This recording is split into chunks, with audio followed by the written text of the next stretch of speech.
बिस्मिल्लाहिर्रहमानिर्रहीम। दौलत की अफराद का ख़तरा और रसूलुल्लाह सल्लल्लाहु अलैहि वसल्लम की आगाही। उमर बिन औफ रज़ी अल्लाह अन्हु से रिवायत है कि रसूलुल्लाह सल्लल्लाहु अलैहि वसल्लम ने फरमाया कि मैं तुम पर फ़क्र व नादारी आने से नहीं डरता, लेकिन मुझे तुम्हारे बारे में ये डर ज़रूर है कि दुनिया तुम पर ज़्यादा वसी कर दी जाए जैसे कि तुमसे पहले लोगों पर वसी की गई थी।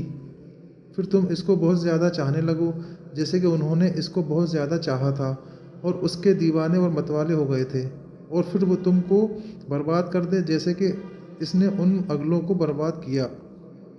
तशरीह, रसूलुल्लाह सल्लल्लाहु अलैहि वसल्लम के सामने बाज़ अगली कौमों और उम्मतों का ये तजुर्बा था कि जब उनके पास दुनिया की दौलत बहुत ज़्यादा आई तो उनमें दुनियावी हरस और दौलत की रग़बत व चाहत और ज़्यादा बढ़ गई, और वो दुनिया ही के दीवाने और मतवाले हो गए और असल मकसद ज़िंदगी को भुला दिया।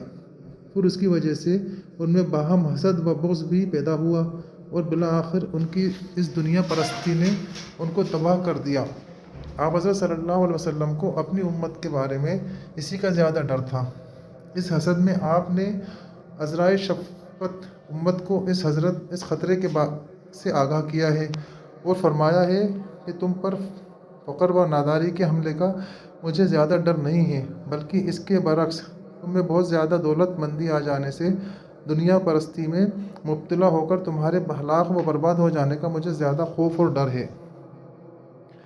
आपके इस इरशाद का मकसद व मदाओ इस खुशनुमा फितने की ख़तरनाकी से उम्मत को ख़बरदार करना है, ताकि ऐसा वक्त आने पर उसकी बुरे असरात से अपना बचाव करने की वो फ़िक्र करें।